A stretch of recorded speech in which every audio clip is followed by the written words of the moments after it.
Struggle for success YouTube চ্যানেলে তোমাদেরকে আরেকবার স্বাগত। তো বন্ধুরা, আজ আবার আমি তোমাদের সামনে হাজির হয়েছি আর একটা অন্য ক্লাস নিয়ে, সেটা হচ্ছে ট্রান্সলেশন।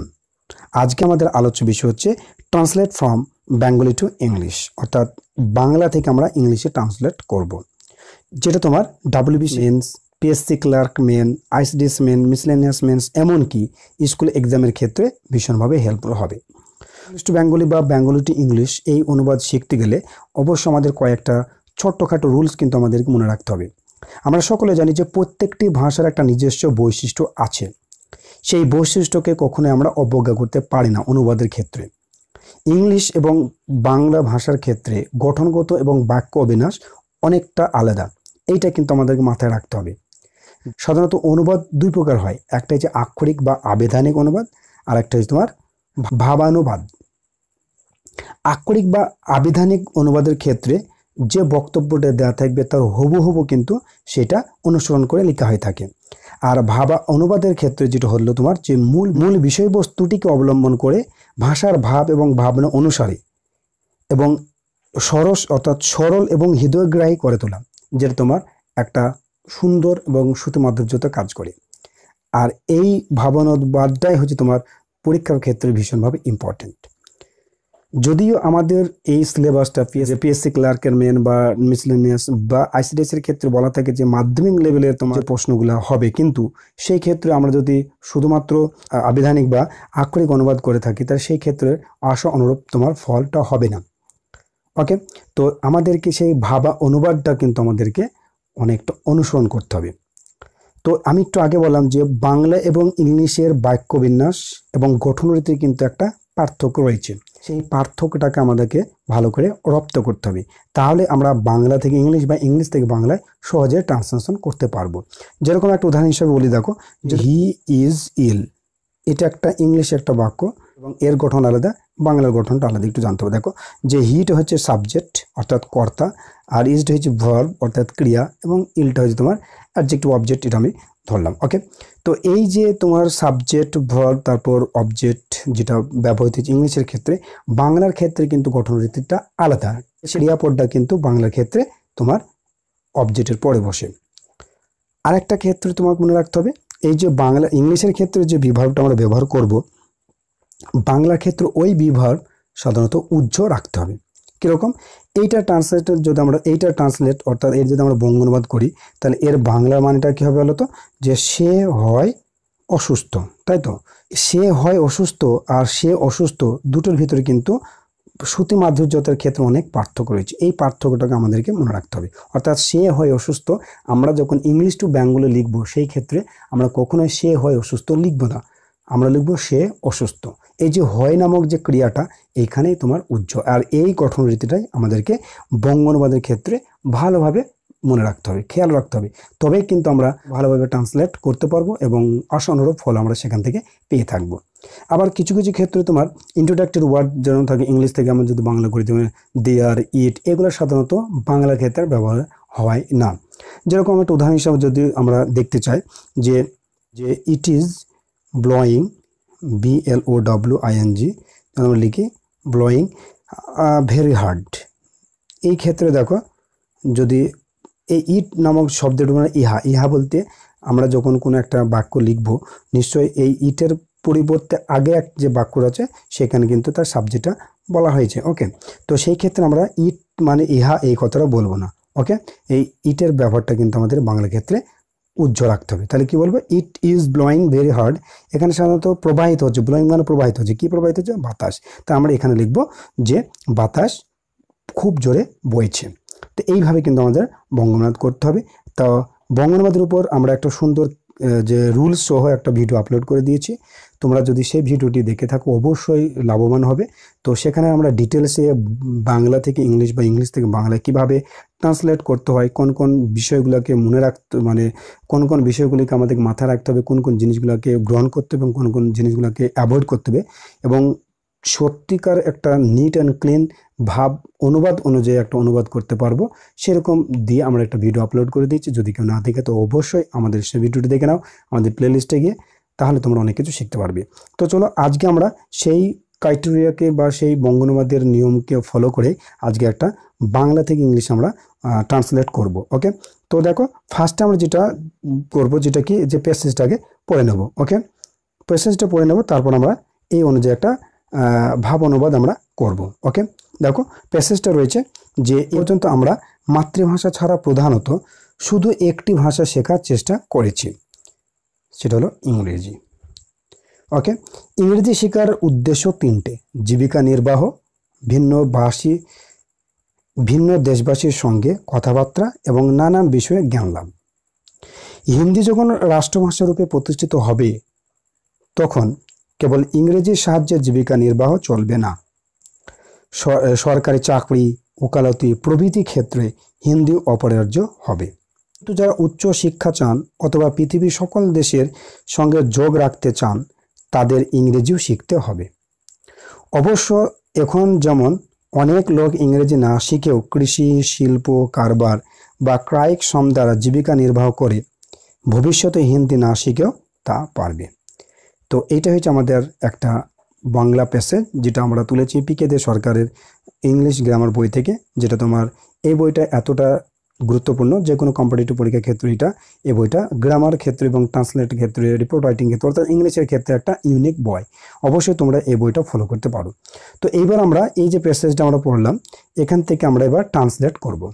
ওকে, তো ট্রান্সলেট শুরু করার আগে তোমাদের কাছে আমার একটা রিকোয়েস্ট, যারা আমার চ্যানেল একদম নতুন অবশ্যই চ্যানেলটি সাবস্ক্রাইব করে দাও, এর নোটিফিকেশন পাওয়ার জন্য অবশ্যই বেল আইকনটা অন করবে। এসসি ক্লার্কের মেন এবং আইসিডিসি মেনের উপর যে ডেসক্রিপটিভ ইংলিশ এবং বাংলা তোমাদের আগামী পরীক্ষাতে আসবে, তার উপর আমরা ক্লাস অলরেডি শুরু করে দিয়েছি। আমরা এই ক্লাসগুলি প্রতিদিন সন্ধ্যে 7:30টার মধ্যে আমরা এই চ্যানেলের মাধ্যমে আপলোড করব।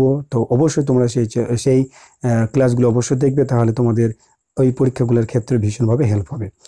ওকে, তো চলো শুরু করি আজকে আমাদের এই বাংলার প্যাসেজের মেন ট্রান্সলেটটা কি হবে। ওকে, ফার্স্টে যেটা বলা ছিল যে এ পর্যন্ত আমরা মাতৃভাষা ছাড়া প্রধানত একটি ভাষা শেখার চেষ্টা করেছি।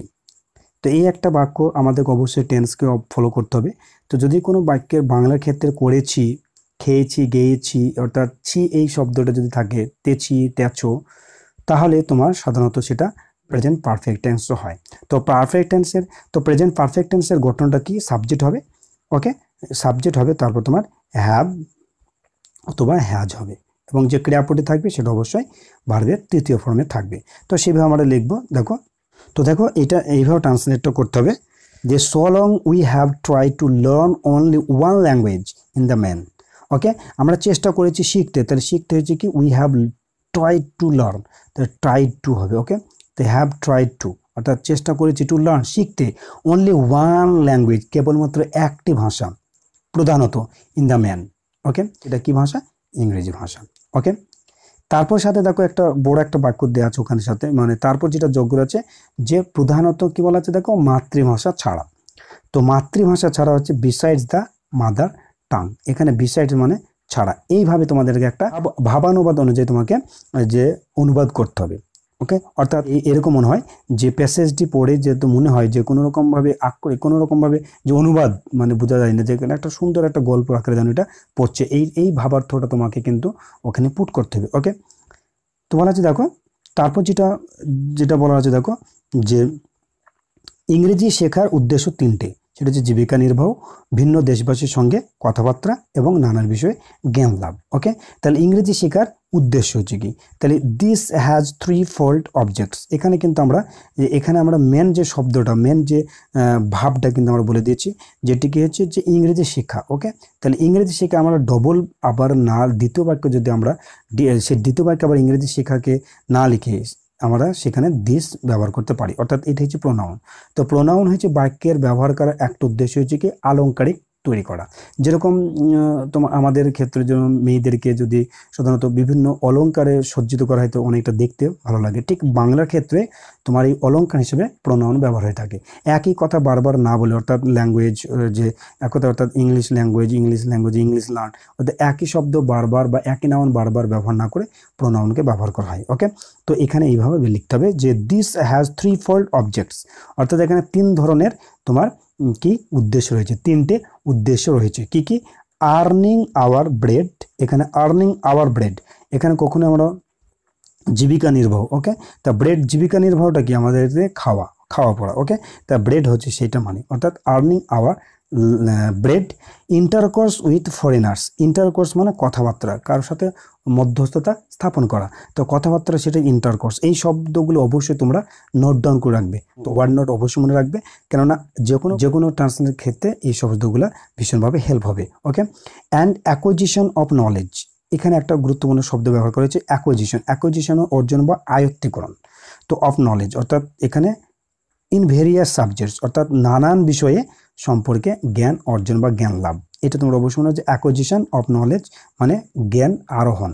আমাদের এখানে বলা হচ্ছে বিষয়ে জ্ঞান লাভ করা বা জ্ঞান আরোহণ শব্দটাও দিতে পারে। ওকে, তারপর যেটা আমরা দেখবো, দেখো তোমরা অবশ্যই বাংলা প্যাসেজটা স্ক্রিনশট করবে এবং পাশে রাখবে, তাহলে তোমরা অনেকটা সুবিধা পাবে যখন ইংলিশগুলো বলবো। ওকে, তারপর যে বাক্যটা দেওয়া আছে, হিন্দি যখন রাষ্ট্রভাষা রূপে প্রতিষ্ঠিত হবে। Okay, when Hindi will become the official language of the country, অর্থাৎ দেখো হবে, তো এখন তো হয়নি, মানে ভবিষ্যতে, সেই জন্য উইল ব্যবহার করা হয়েছে।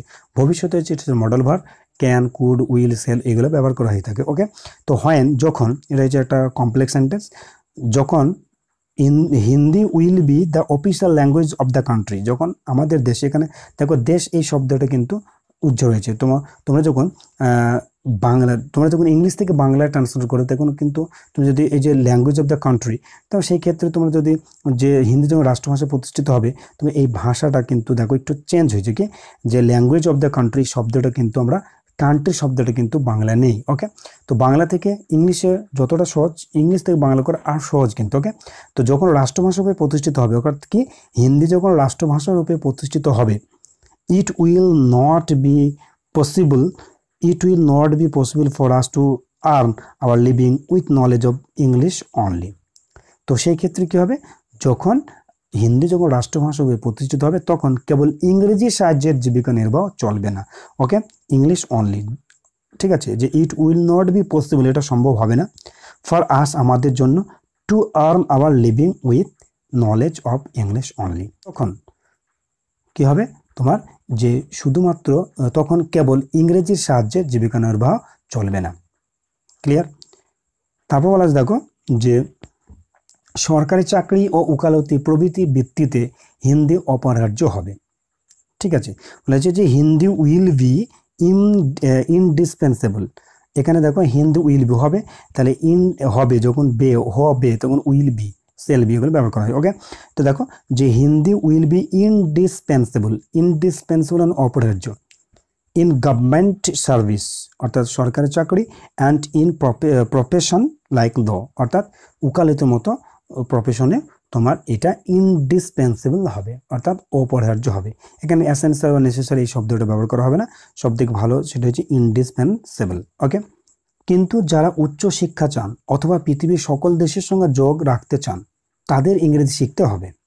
ওকে, তো সেই ক্ষেত্রে দেখো ইংলিশটা হচ্ছে এখানে মেন সাবজেক্ট, মেন টপিক, মানে মেন মানে বিষয় হচ্ছে ইংলিশ, সেজন্য আগে ইংলিশ দিয়ে শুরু করতে হবে। Okay, but English must be have to learn by those, এখানে প্যাসিভ ভয়েস করা হয়েছে, অর্থাৎ যে English must have to be learn by those who would go in for higher education, অর্থাৎ যারা উচ্চশিক্ষা করতে চান, or like to keep in touch with all countries of the world, এবং দেশ এবং বিশ্বের অন্যান্যদের সাথে মানে যোগাযোগ রাখতে চান, তাদের জন্য ইংলিশ শিখতে হবে, অর্থাৎ তাদেরকে ইংরেজি অবশ্যই শিখতে হবে।